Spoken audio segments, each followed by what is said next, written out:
Em março de 2024, a doutora Helena Vasconcelos Martins, especialista em História Social da fotografia oitocentista pela Universidade Federal Fluminense, estava catalogando uma coleção de fotografias antigas doadas pela família Albuquerque ao Museu Imperial de Petrópolis, quando um retrato emoldurado de 1861 chamou sua atenção de uma forma que ela não conseguiu explicar imediatamente. Helena tinha 42 anos de idade e havia dedicado as últimas 2 décadas ao estudo da fotografia brasileira do século XIX. Ela era reconhecida nacionalmente por seu trabalho meticuloso na identificação de técnicas fotográficas antigas e na contextualização social das imagens. Havia publicado 3 livros sobre o tema e orientado dezenas de teses sobre representação visual no Brasil imperial. Naquela manhã fria de março, enquanto catalogava metodicamente cada peça da doação, nada a preparava para o que estava prestes a descobrir. A família Albuquerque havia contatado o museu 6 meses antes, explicando que possuía um baú com documentos e fotografias guardadas no sótão da Casa Centenária, em Petrópolis, desde a década de 1920. A doadora, Maria Cristina Albuquerque, de 83 anos, descendente direta do comendador Joaquim Marcondes da Silva, havia decidido que era hora de preservar adequadamente aqueles materiais históricos. O baú continha 47 fotografias, 23 cartas amareladas, 2 diários encadernados em couro e diversos documentos oficiais do século XIX. Se você ainda não se inscreveu no canal, faça isso agora, porque esta história vai muito além do que qualquer um poderia imaginar. E ative o sininho para não perder nenhuma investigação. Deixe também nos comentários de qual estado você está nos assistindo,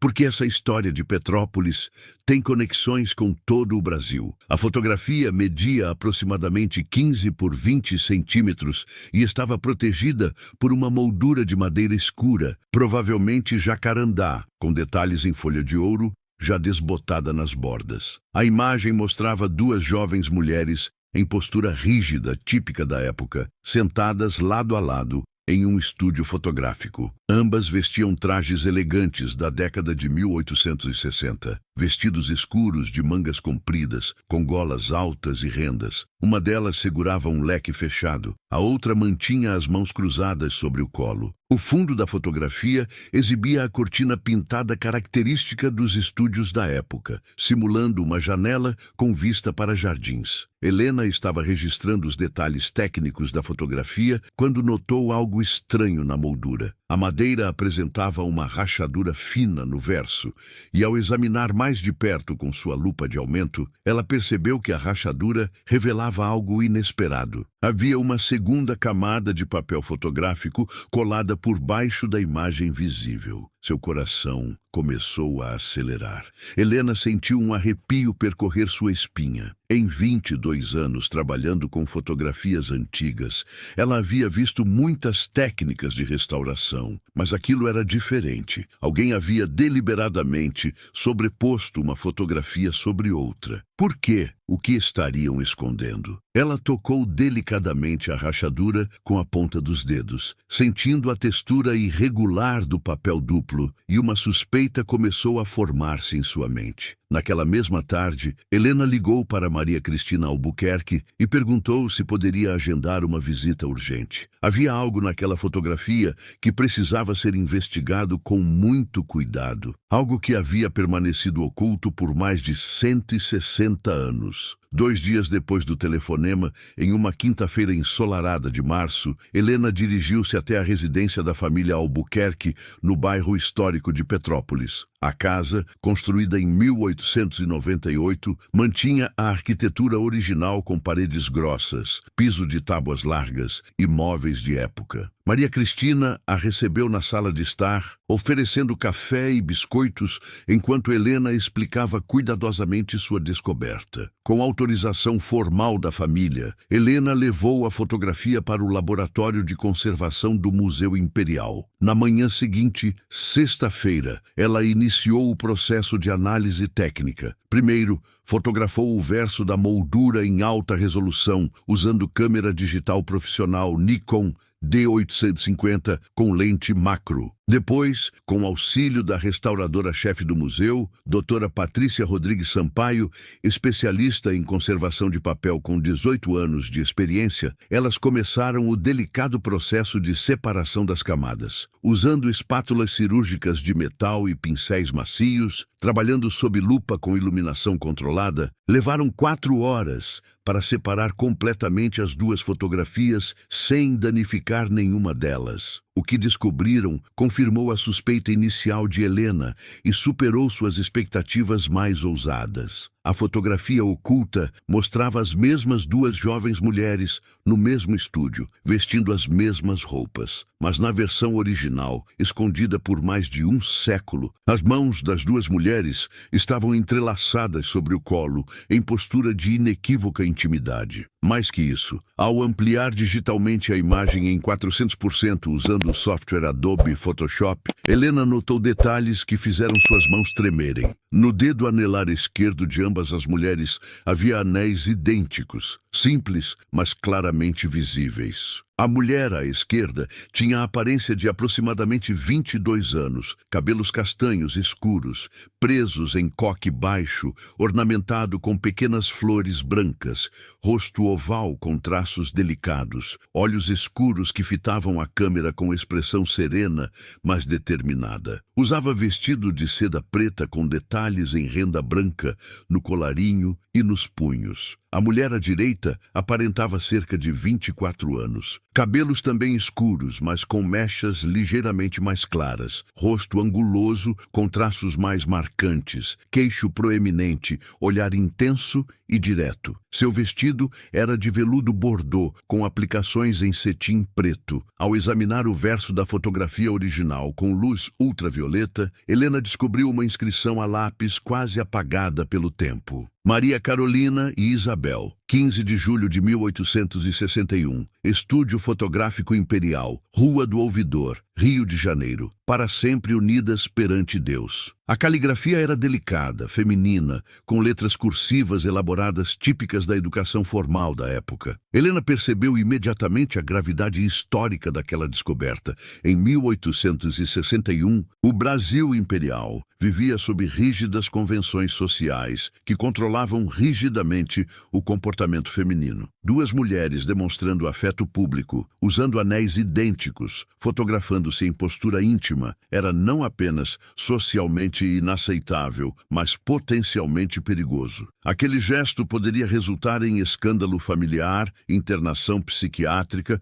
ou ostracismo social permanente. Na semana seguinte, Helena retornou à casa de Maria Cristina com as duas fotografias cuidadosamente separadas e protegidas em pastas de conservação. A senhora idosa segurou as imagens com mãos trêmulas, lendo e relendo a inscrição no verso. Lágrimas começaram a escorrer silenciosamente por seu rosto. Maria Cristina explicou que havia crescido ouvindo histórias vagas sobre uma tia-avó Isabel, que sofreu muito e foi internada. Mas a família sempre tratara o assunto como tabu proibido. Ela abriu então uma gaveta antiga e retirou um envelope amarelado contendo cartas que nunca havia tido coragem de ler completamente. Eram correspondências de Maria Carolina Ferreira Leite e Isabel Marcondes da Silva. A última carta do envelope, datada de 10 de agosto de 1861, estava escrita com tinta já desbotada, mas ainda legível. Maria Carolina escrevera: "Minha querida esposa do coração, se não nos permitem viver nossa verdade, que ao menos esta imagem guarde nosso juramento eterno. Tentaram esconder quem somos, mas Deus sabe da pureza de nossa união." Helena sabia que precisava de ajuda para investigar adequadamente aquela descoberta. Na primeira semana de abril de 2024, Helena fez duas ligações fundamentais. A primeira foi para o professor Dr. Roberto Andrade Lima, 56 anos, professor titular de História Social pela Universidade Federal do Rio de Janeiro e autor de Sexualidades Dissidentes no Brasil Imperial, Controle, Punição e Resistência, obra publicada em 2019 pela editora da UFRJ, que se tornara referência obrigatória no tema. Roberto havia dedicado 25 anos ao estudo de como o Estado e a medicina brasileira do século XIX lidavam com pessoas que desafiavam normas heterossexuais, documentando casos de internações psiquiátricas forçadas, processos judiciais e estratégias de apagamento histórico. Ao receber o telefonema de Helena e ver as fotografias digitalizadas enviadas por e-mail, Roberto sentiu algo que raramente experimentava após décadas de pesquisa: surpresa genuína. Comentou que em todos seus anos de trabalho nunca havia encontrado evidência fotográfica tão explícita e deliberada de relacionamento afetivo entre mulheres no Brasil Imperial. Aceitou participar imediatamente da investigação. A segunda ligação foi para Marina Costa Pinheiro, 38 anos, genealogista certificada pela Associação Brasileira de Pesquisa de História e Genealogia, especializada em rastreamento de famílias do Rio de Janeiro e região serrana fluminense do século XIX. Marina mantinha banco de dados com mais de 150 mil registros paroquiais, civis e de cartórios da região e já havia auxiliado o Museu Imperial em outras investigações.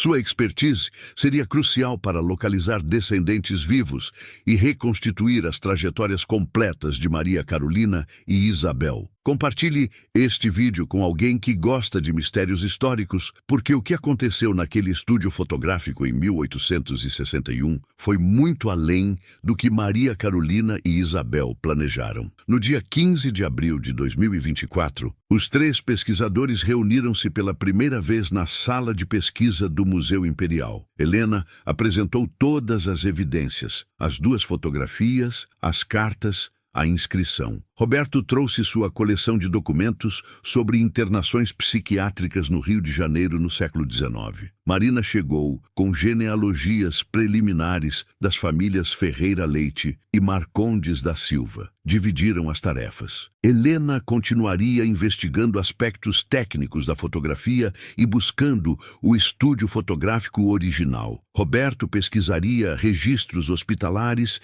e processos judiciais. Marina rastrearia toda a árvore genealógica de ambas as mulheres. Para entender a gravidade do que Maria Carolina e Isabel haviam feito, é necessário compreender o Brasil de 1861. O país vivia sob regime monárquico desde 1822, com Dom Pedro II governando desde 1840. A sociedade brasileira era rigidamente hierarquizada, sustentada pelo trabalho de mais de 1,5 milhão de pessoas escravizadas. O Rio de Janeiro, então capital do Império, tinha população aproximada de 235 mil habitantes, sendo cerca de 110 mil pessoas livres e o restante escravizado. A estrutura social da época relegava mulheres a papel absolutamente subordinado. Mulheres solteiras viviam sob a autoridade legal absoluta do pai. Mulheres casadas transferiam essa autoridade para o marido. Aproximadamente 76% das mulheres da elite casavam-se antes dos 20 anos através de arranjos decididos pelas famílias sem direito à recusa. Casamento não era união amorosa, mas estratégia econômica e política de consolidação patrimonial e aliança entre famílias. Mulheres que demonstravam qualquer desvio de comportamento esperado enfrentavam diagnósticos médicos pseudocientíficos. A medicina da época, influenciada por teorias europeias de degeneração moral, classificava mulheres intelectuais, rebeldes ou que recusavam casamentos como portadoras de histeria, ninfomania ou loucura moral. O Hospício Pedro II, inaugurado no Rio de Janeiro em 1852, mantinha ala específica para mulheres consideradas desviantes. Dados de 1860 mostram que aproximadamente 62% das mulheres internadas não apresentavam sintomas de doenças mentais reconhecíveis pelos padrões médicos atuais, mas haviam desafiado a autoridade paterna, recusado casamentos ou demonstrado comportamento considerado inadequado. Quanto a relacionamentos afetivos ou sexuais entre mulheres, a sociedade imperial brasileira operava através de silenciamento absoluto. Não havia leis específicas porque oficialmente tais relações não existiam. Mulheres não possuíam autonomia sexual reconhecida, portanto, relacionamentos entre elas eram considerados impossibilidade médica. Quando descobertos, eram enquadrados como sintomas de doença mental que exigiam tratamento através de isolamento, medicação com ópio e láudano, e em casos extremos, procedimentos como sangrias e hidroterapia com água gelada. No Rio de Janeiro de 1861, cidade que se pretendia moderna e europeia, mas mantinha contradições brutais, a fotografia era instrumento poderoso de controle social. Retratos familiares exibiam ordem, hierarquia, conformidade. Cada pose, cada gesto, cada elemento da composição comunicava status social e alinhamento com valores dominantes. Uma fotografia que registrasse gesto de intimidade entre duas mulheres, que eternizasse anéis idênticos em seus dedos, que documentasse compromisso não autorizado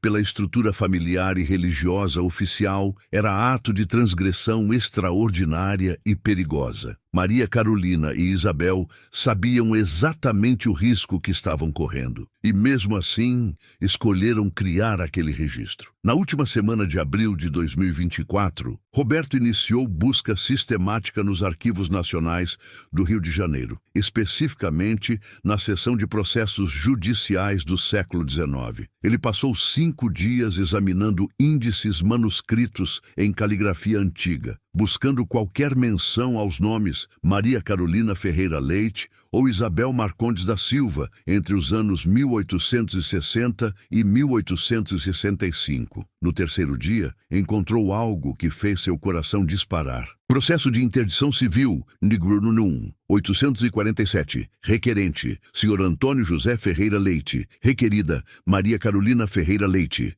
Data, 12 de agosto de 1861. Roberto solicitou o processo completo, que chegou 3 dias depois em caixa de arquivo deteriorada. Eram 47 páginas manuscritas em papel já amarelado, algumas com manchas de umidade, mas texto ainda legível. O processo iniciava com petição formal do pai de Maria Carolina, solicitando interdição civil da filha por alienação mental manifesta e comportamento desviante e incompatível com natureza feminina. A petição declarava: minha filha, antes moça de bons costumes e educação cristã, passou a demonstrar afeto antinatural por outra jovem, recusando pretendentes honestos e manifestando ideias contrárias à ordem divina e natural. Deixe sua opinião nos comentários. Você acha que o pai de Maria Carolina agiu por crueldade ou acreditava genuinamente estar protegendo a filha? Quero saber o que você pensa. O processo incluía depoimento de 3 testemunhas. A primeira era uma vizinha que afirmara ter visto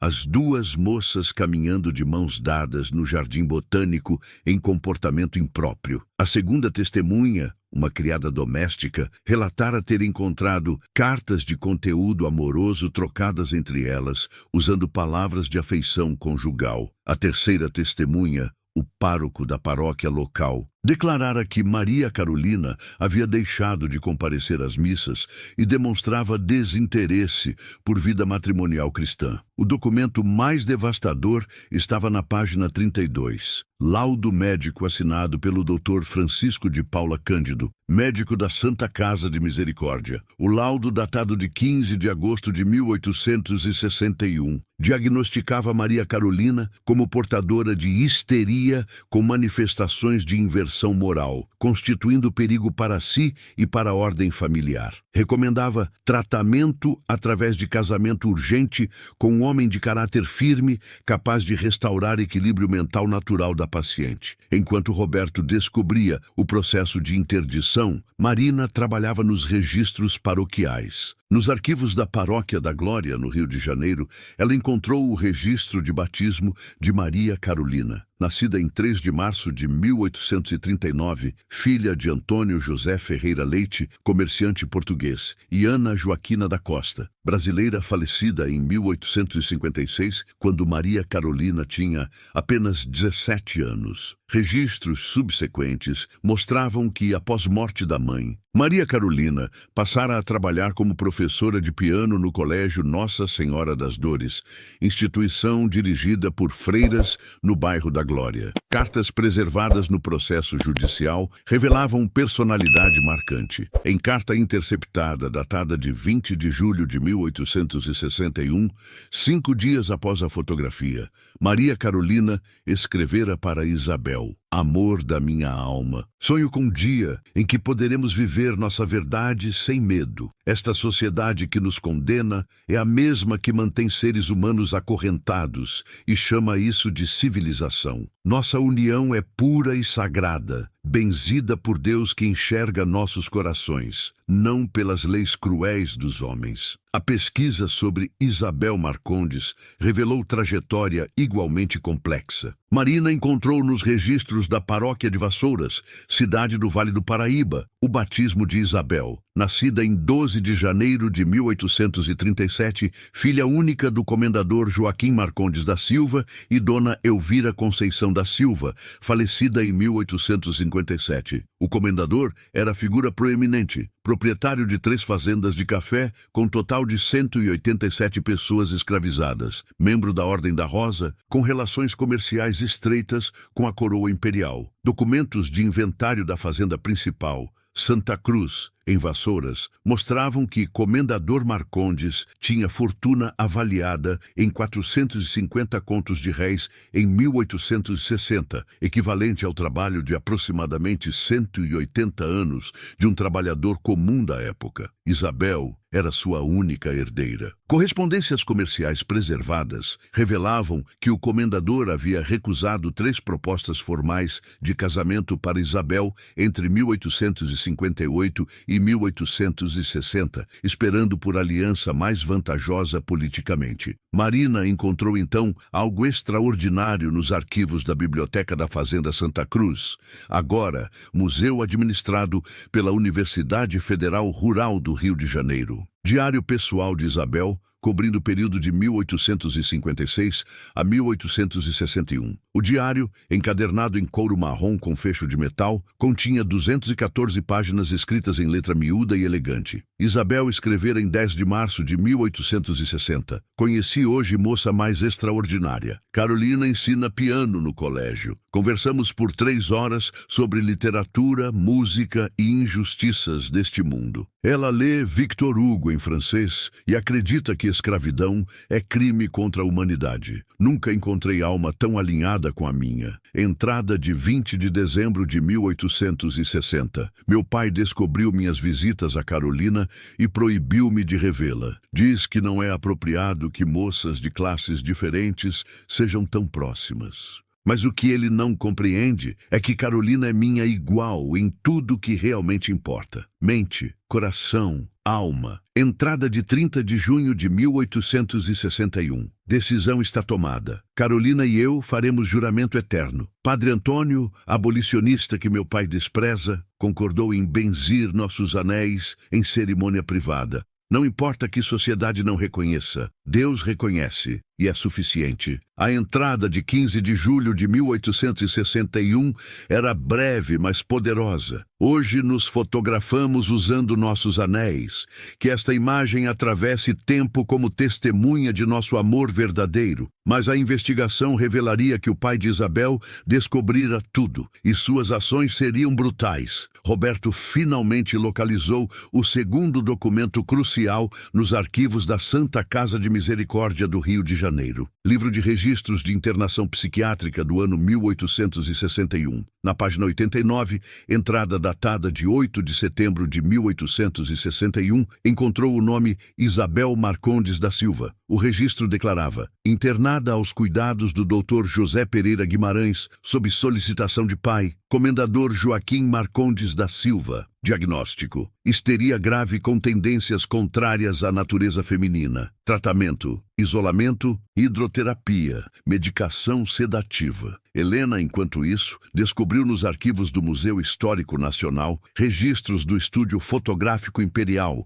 localizado na Rua do Ouvidor, número 84, no Rio de Janeiro, operado pelo fotógrafo português Henrique Alves. Livros de registro do estúdio, miraculosamente preservados, listavam sessões fotográficas realizadas. Na entrada de 15 de julho de 1861, constava: 2 jovens senhoras, retrato duplo, 4 cópias encomendadas, valor R$ 12.000, mas havia anotação manuscrita à margem, feita posteriormente em tinta diferente. Retorno do cliente: 20 de agosto de 1861, solicitou alteração de imagem mediante pagamento adicional de R$ 8.000. Trabalho realizado conforme solicitado. A cronologia completa dos eventos começou a formar-se como quebra-cabeça macabro. 15 de julho de 1861, segunda-feira, Maria Carolina e Isabel dirigiram-se ao Estúdio Fotográfico Imperial na Rua do Ouvidor. Vestiam seus melhores trajes. Usavam os anéis simples de prata que Padre Antônio havia benzido em cerimônia privada 7 dias antes. Posicionaram-se diante da câmera e, ignorando instruções do fotógrafo para manterem postura formal separada, entrelaçaram suas mãos. O fotógrafo, profissional acostumado a clientes excêntricos da elite, realizou a sessão sem questionar. Encomendaram 4 cópias da fotografia. Isabel escreveu em seu diário naquela noite: hoje criamos testemunho eterno. Que quem vir esta fotografia daqui a 100 anos saiba que 2 mulheres ousaram amar-se verdadeiramente em tempo de trevas. Entre 16 de julho e 8 de agosto de 1861, Maria Carolina e Isabel continuaram encontrando-se secretamente, apesar das proibições. Trocaram cartas apaixonadas. Planejavam um futuro impossível em que poderiam viver juntas, talvez em Paris ou Londres, cidades que imaginavam mais tolerantes. 8 de agosto de 1861, quinta-feira. Criada doméstica da casa de Maria Carolina, revistando o quarto durante limpeza, encontrou cartas de Isabel escondidas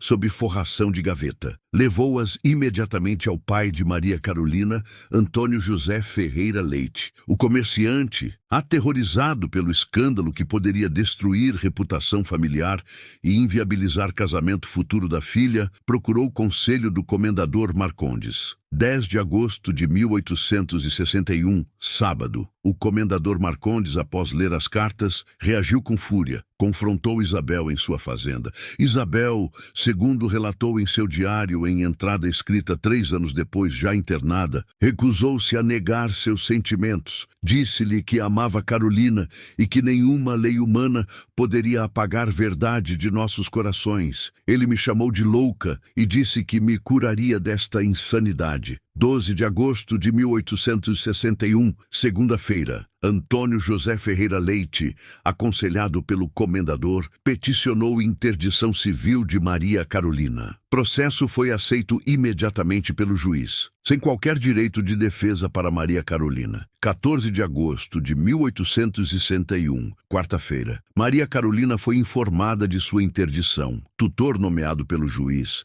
amigo pessoal do comendador Marcondes, assumiu o controle legal completo de sua vida. 20 de agosto de 1861, terça-feira. O comendador Marcondes dirigiu-se ao Estúdio Fotográfico Imperial, levando cópia da fotografia de Isabel e Maria Carolina, que encontrara no quarto da filha. Exigiu que o fotógrafo criasse versão corrigida da imagem, removendo o gesto de intimidade das mãos entrelaçadas e os anéis visíveis. Pagou extra R$ 8.000, valor equivalente a 2 meses de salário de trabalhador comum Então, o fotógrafo, compreendendo gravidade da situação e dependente de clientela aristocrática, realizou o trabalho. Fotografou nova pose das mãos separadas, colocou-a sobre negativo original e fez nova impressão. Depois, colou esta versão alterada sobre a fotografia original. Mas há mistério que permanece sem resposta completa. Por que o comendador preservou ambas fotografias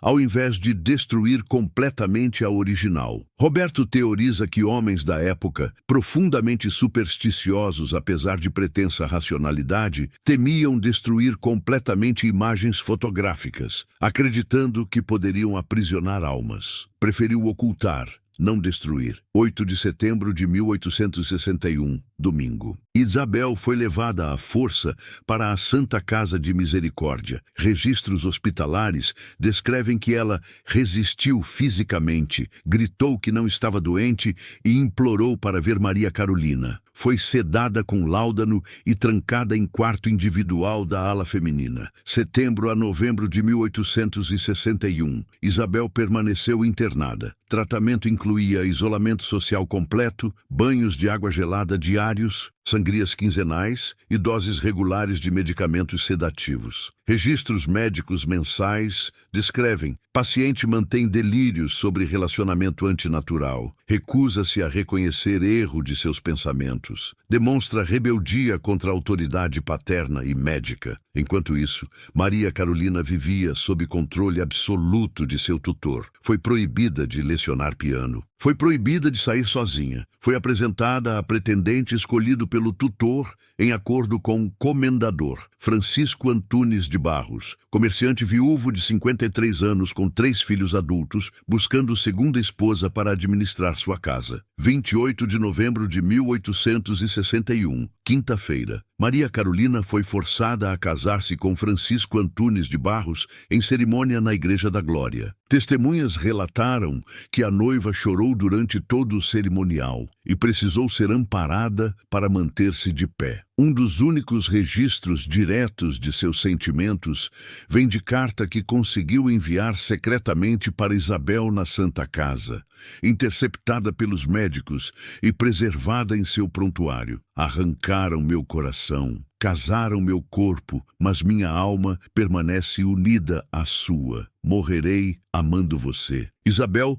permaneceria internada por 14 anos. Maria Carolina morreria 6 anos depois, e suas histórias desapareceriam da memória oficial até que uma rachadura em uma moldura antiga revelasse verdade que tentaram apagar. Maria Carolina Antunes de Barros, como passou a ser chamada após casamento forçado, viveu 6 anos de sofrimento silencioso. Registros paroquiais mostram que teve 4 gestações entre 1862 e 1867. O primeiro filho, Antônio, nasceu em outubro de 1862, mas faleceu com 6 meses de pneumonia. A segunda filha, Ana, nasceu em março de 1864 e sobreviveu. O terceiro filho, José, nasceu em dezembro de 1865, também sobrevivente. A quarta gestação, em 1867, foi de gêmeos. Mas Maria Carolina desenvolveu complicações durante parto. Registro de óbito, encontrado por Marina na Paróquia da Glória,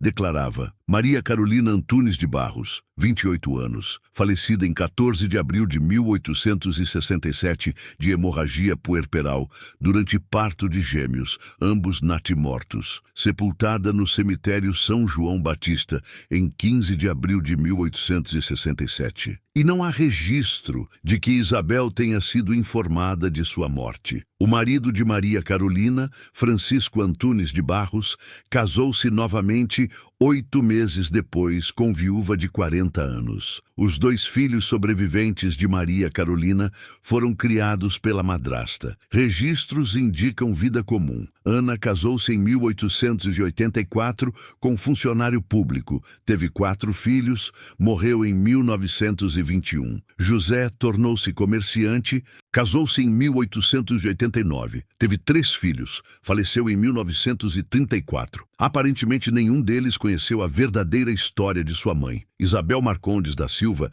permaneceu internada na Santa Casa de Misericórdia até 15 de março de 1875, totalizando 14 anos de confinamento. Foi liberada somente após morte de seu pai, o comendador Joaquim Marcondes da Silva, que faleceu em 8 de março de 1875, aos 73 anos. O testamento do comendador, encontrado por Marina nos arquivos do Tribunal de Justiça do Rio de Janeiro, deixava toda a propriedade para Isabel, mas nomeava administrador de confiança para gerenciar bens, devido incapacidade mental permanente da herdeira. Relatório médico final de Isabel, datado de 13 de março de 1875 e assinado pelo diretor da instituição, Dr. Manuel José Barbosa, declarava: paciente apresenta melhora aparente de sintomas histéricos após anos de tratamento dedicado. Mantém, porém, melancolia profunda e desinteresse por convívio social. Pode receber alta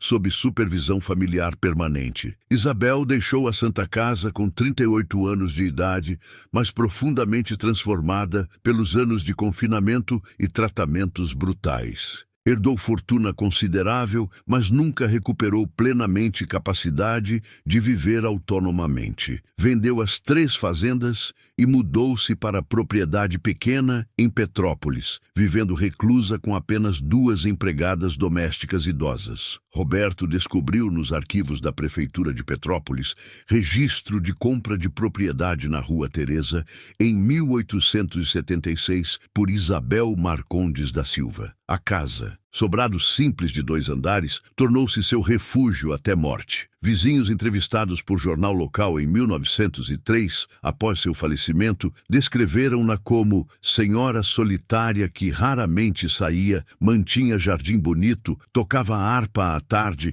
mas nunca recebia visitas. Isabel manteve diários durante todos esses anos. Marina localizou descendentes colaterais que preservavam 3 volumes, escritos entre 1875 e 1900. As entradas revelam mulher que nunca superou perdas. Em 20 de dezembro de 1880, Isabel escreveu: completam-se 19 anos desde que conheci Carolina. O tempo não diminui dor, apenas a transforma. Onde estará ela agora? Viva, feliz? Lembra-se ainda de nossos juramentos. Carrego meus anéis em corrente sobre coração. São tudo que me resta, de único período de verdadeira vida que tive. Isabel só descobriu sobre morte de Maria Carolina em 1889. Um sobrinho do primeiro marido de Maria Carolina, visitando Petrópolis a negócios, mencionou casualmente em conversa com vizinha que sua tia-avó havia falecido havia mais de 20 anos. A informação chegou a Isabel. Sua entrada de diário de 15 de junho de 1889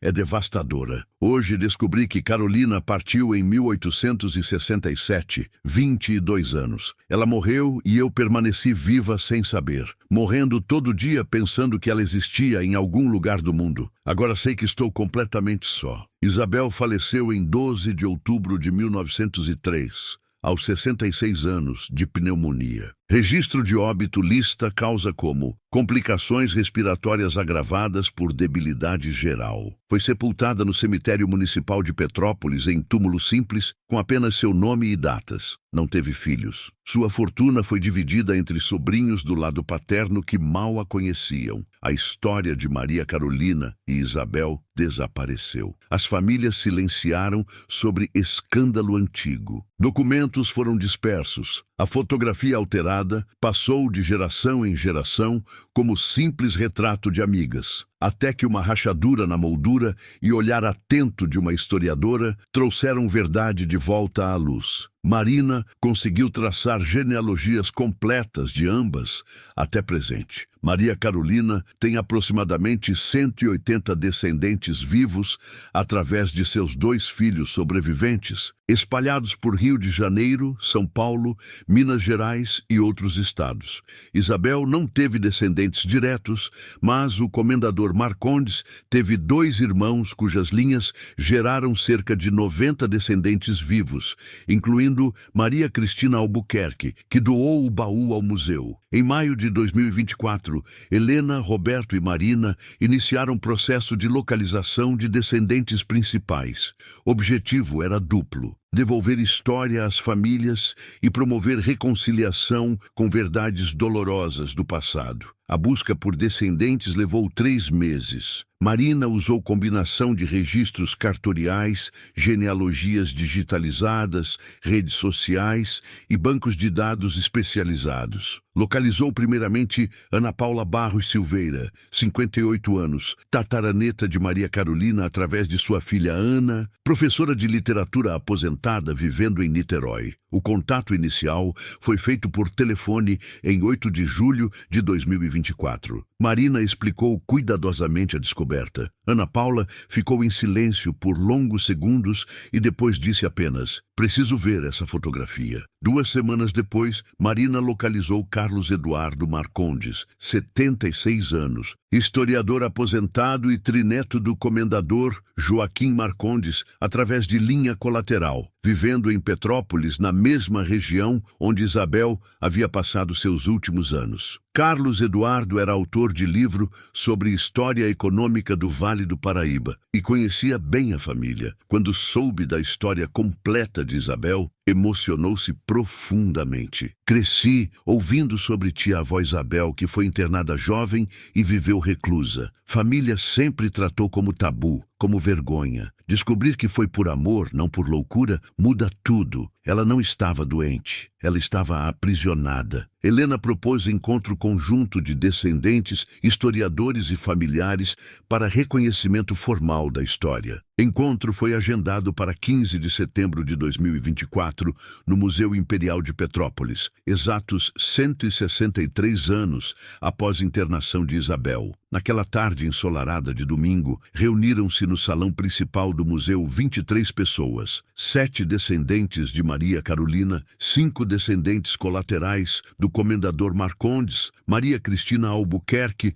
com 3 familiares, Helena, Roberto, Marina e representantes da direção do museu e da mídia convidada. As 2 fotografias estavam expostas lado a lado em suportes de conservação sob vidro. A versão alterada que enganou gerações e a verdade original com mãos entrelaçadas e anéis visíveis. Cartas, diários e documentos selecionados estavam em vitrines ao redor. Carlos Eduardo foi o primeiro a falar. Sua voz tremeu. "Em nome da família Marcondes, reconheço o sofrimento imensurável que meu ancestral, o comendador Joaquim Marcondes da Silva, infligiu a Isabel. Ele agiu segundo valores de sua época, mas isso não diminui dor e injustiça. Isabel foi aprisionada, torturada psicologicamente, teve vida roubada. Ela não merecia isso. Ninguém merecia. Peço perdão em nome dele e de todos que silenciaram." Ana Paula Barros Silveira respondeu com lágrimas escorrendo pelo rosto: "Maria Carolina, minha tataravó que nunca conheci, teve destino igualmente cruel. Casamento forçado, gestações sucessivas, morte jovem. Ela morreu aos 28 anos, sem poder viver seu amor verdadeiro. Quero que vocês saibam que ela foi corajosa.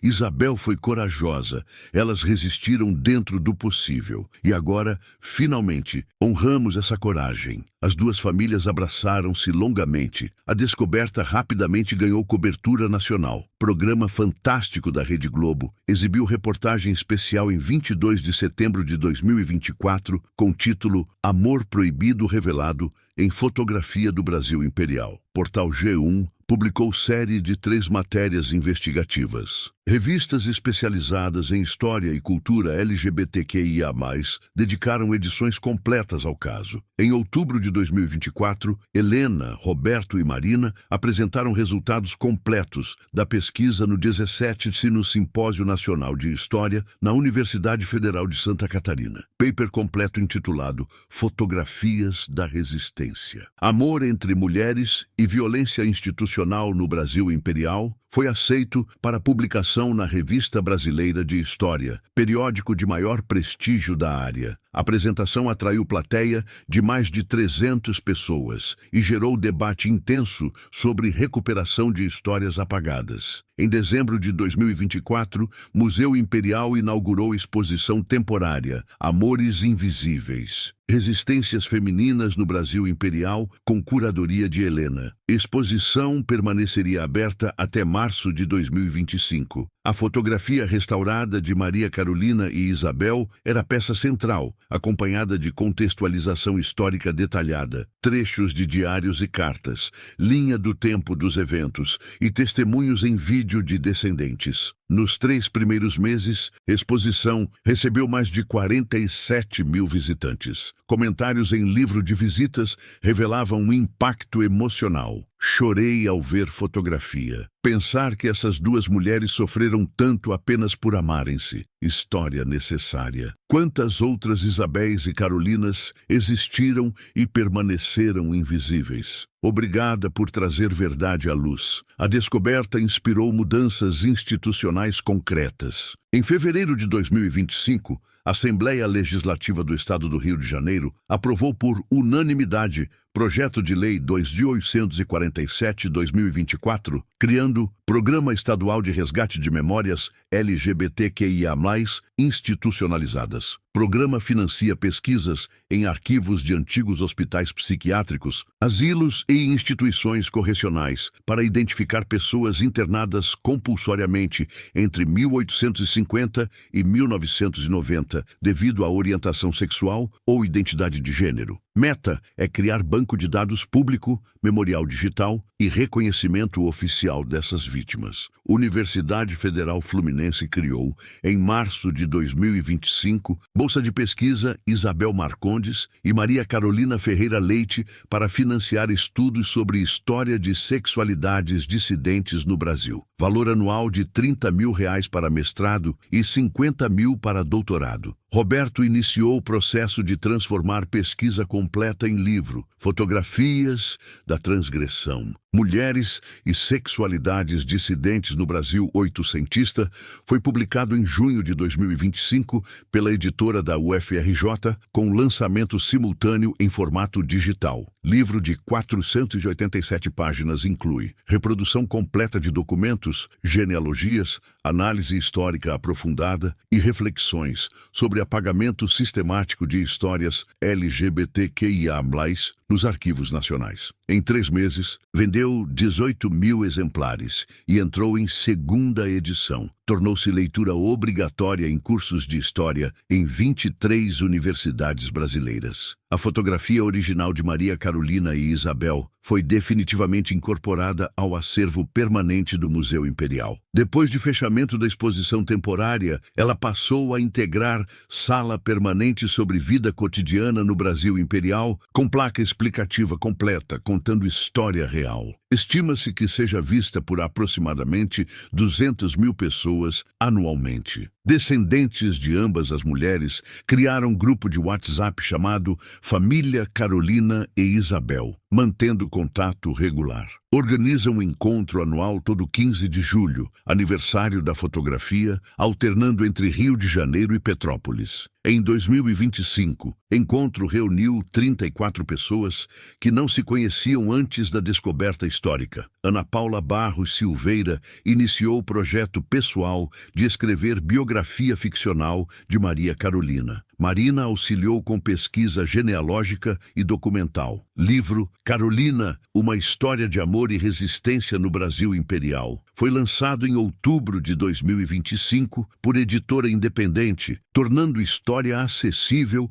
ao público geral em formato romanceado, mas historicamente rigoroso. Carlos Eduardo Marcondes doou à Biblioteca Nacional coleção completa de documentos da família Marcondes, incluindo correspondências comerciais do comendador, registros das fazendas e documentos sobre Isabel. Material está sendo digitalizado e será disponibilizado publicamente para pesquisadores. O caso inspirou debate público sobre permanência de preconceitos. Em novembro de 2024, organização não governamental, Grupo Arco-Íris, de defesa de direitos LGBTQIA+, lançou campanha nacional Quantas Isabéis e Carolinas hoje, denunciando violências contemporâneas contra pessoas LGBTQIA+, incluindo internações forçadas em clínicas de cura gay, expulsões familiares e assassinatos. Campanha usava a imagem da fotografia histórica como símbolo de que opressões de 1861